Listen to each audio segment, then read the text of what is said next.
10वीं क्लास का स्टूडेंट नयन, जिसके शरीर में चाकू लगने के बाद उसके शरीर से खून गिरता रहा, लेकिन टीचर्स उसे हॉस्पिटल पहुंचाने के बजाय उसे साइड कर स्कूल में लगे खून के धब्बे साफ कर रहे थे, इसलिए ताकि कोई एविडेंस न बच सके, वरना आगे चलकर कहीं स्कूल पे पुलिस केस न हो जाए। जी हाँ दोस्तों, अहमदाबाद के एक प्रमुख स्कूल में स्कूल के 8वीं क्लास के स्टूडेंट्स ने हाथापाई के दौरान नयन को स्कूल के कैंपस में चाकू मार दिया। चाकू लगने के बाद खून से लथपथ नयन ने स्कूल की तरफ भागा, ये सोचकर कि वहाँ टीचर्स एम्बुलेंस बुलाकर उसे बचा लेंगे, लेकिन टीचर्स एम्बुलेंस बुलाने के बजाय स्कूल में लगे खून के धब्बे साफ कर रहे थे, इसलिए ताकि पुलिस केस ना हो जाए। नयन के शरीर से खून गिरता रहा, लेकिन टीचर्स उसे साइड कर स्कूल में लगे खून को साफ करता रहा। आई विटनेस और कैमरा फुटेज में ये साफ दिख रहा है कि नयन आधे घंटे से स्कूल में यूं पड़ा रहा और टीचर्स उसे हॉस्पिटल पहुंचाने के बजाय खून के धब्बे साफ कर रहे थे। उसको छुरा मारा लड़कों ने, फिर वो छुरा मारते मारते फिर वो कैंपस में आया, स्कूल के कैंपस में जब ऑफिस में आया तो किसी ने कुछ एक्शन नहीं लिया और सबको ऐसा लगा कि हमारी स्कूल बदनाम होगी और हमारे ऊपर कुछ पुलिस केस करेंगे, तो इसलिए किसी ने कुछ करा भी नहीं और वो लड़का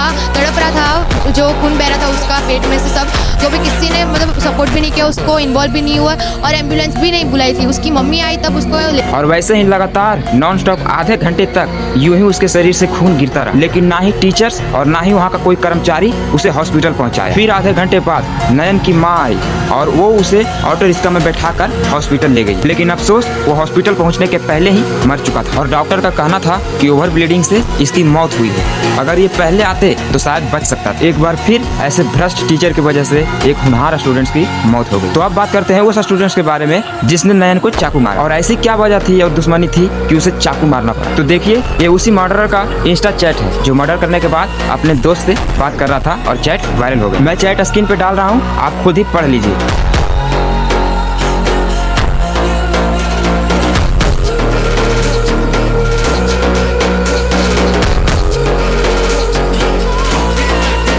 जी हाँ दोस्तों, उस लड़के को ये तक पता नहीं था कि उसे जिसने चाकू मारा वो कौन था, मतलब उसे वो जानता ही नहीं। उन दोनों के बीच बात सिर्फ इतनी हुई थी कि तू क्या कर लेगा, इसी पर उसने चाकू मार दिया और बोल तो ऐसे रहा जैसे उसके बीच कुछ हुआ ही नहीं। चल छोड़ना यार, जो हो गया सो हो गया। खैर, उस मर्डरर को जो भी सजा मिलना रहेगा वो मिल ही जाएगा, लेकिन उस टीचर्स का क्या जो ये जानबूझकर गलती की हो। मतलब अगर वो सही टाइम पर उसे हॉस्पिटल पहुंचाते तो शायद नयन बच सकता था, लेकिन ये टीचर्स की लापरवाही के कारण उसकी जान चली। मैं ये सवाल आप पर छोड़ता हूँ कि अगर आप वहाँ होते तो आप उस टीचर के साथ क्या करते।